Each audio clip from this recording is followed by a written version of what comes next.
Hello, everyone. Uh, Welcome once again. Uh, this time we are, good evening, first of all. Yeah. This time we are going to talk about some, two important things that we use in public speaking, specifically in um, persuasive or delivering a persuasive speech.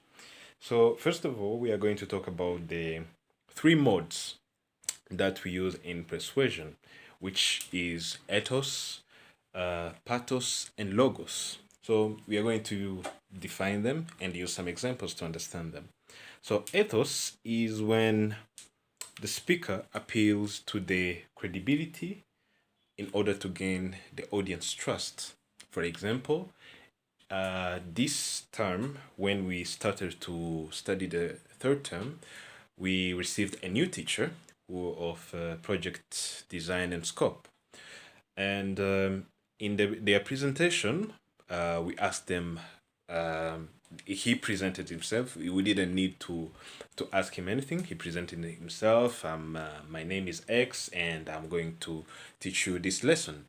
But then we needed something more. The student needed something more, and then the speaker felt that we're not convinced or something were missing. And then he said, I'm a teacher. I've been teaching for nearly 10 years. I have a degree in this and this, a master's in that and that, and currently I'm following my PhD in this field that we are all also going to study. And also he added that he has been at Kepler for nearly 10 years. And then most of us now we there he got our attention. So that is an example of ethos. You use your past credibility or some experience, you highlight them so that you can connect with the audience, right? So the second one is pathos. Pathos, now I'm going to use storytelling or something else, but the mainly thing the reason why I'm going to use pathos is to touch something personal, something emotional, something to motivate. Yeah, for example, the teacher gave us an assignment, and an assignment which was challenging, but because the teacher knew that it was very important, he knew that just telling us that we are going to get marks wasn't going to help us or wasn't going to motivate us to put our hearts and mind in the assignment. So what he did, he said, you see, he told us a story on how he learned the same lesson, the same topic that we're on, and that is one of the things that made him the man that he is today. Of course, I jumped not something because that story was like 10 minutes long, and most of us, I would say me, I felt that I should approach the assignment with more consciousness about it. Yeah. So moving on to logos. Logos now we are going to use logical. We are going to use logical reasoning, uh, or something or evidence. We are going to use facts to convince some people. I'm going to.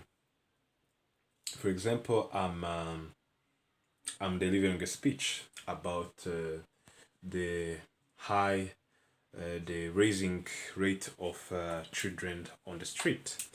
But then I'm not just only going to say, you see, if you go up there, I'm telling you that there's not going to be more than 10 minutes that you're going to meet with a kid that is going to ask you food. I'm going to add something else, like an evidence, like a survey that I did for a certain sector or a certain district.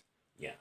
So those were the three modes of persuasion. Because, as you heard, using those three, and if you can remember, in some speeches, in some colleagues of us who we have heard some speeches, most of the time we use those three modes without even noticing it. So it was fun to look into it.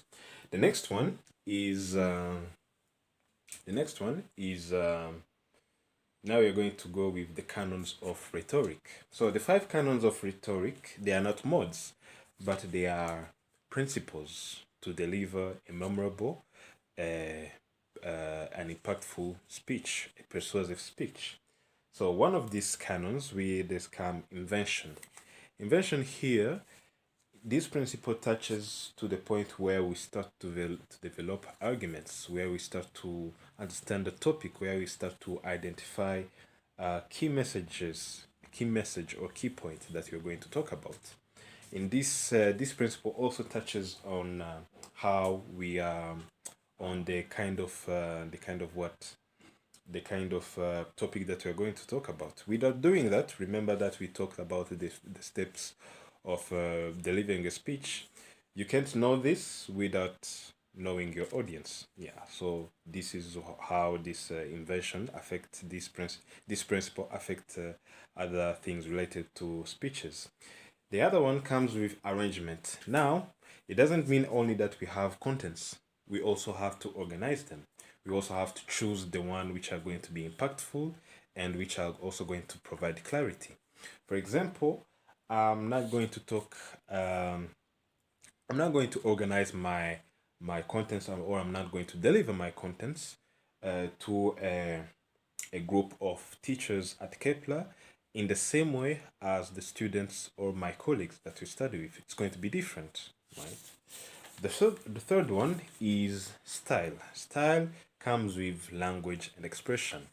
So this principle also reminds us or touches to how we are going to use or how we are going to choose which rhetorical devices we are going to use. For example, I'm going to explain something complex like economics. I'm going to explain it to my classmates, and I know that my classmates, similarly like me, we don't like to say many things. We like to go straight to the point with some easy words, some keywords. So I might use an analogy or a metaphor to say, for example, giving different examples. So moving on to the fourth one is memory. Not everything that I have the contents, I develop them, I organize them. I'm going to use a good style, language, expression, but not everything I'm going to be able to write it down. So I'm going to have to remember them. Not only remember them, there's also mastering. Mastering, it means I have to understand them, right? I have to understand that topic. I have to understand that subject that I'm going to talk about, because it's also going to generate some other ideas, and also is going to help me to organize my content. So memory, it is the mastering of your topic. Yeah. And the fifth one is delivery. So the voice, the gesture, uh, the presence that you are going to give, or the mood that you're going to convey with your presence, the way you're going to stand, the way the mannerism that you're going to have, all of that is one touches on how we deliver speeches or public speaking. Yeah, so that was my my intake about these two topics, and I hope I didn't bore you. See you next in another diving into the public speaking.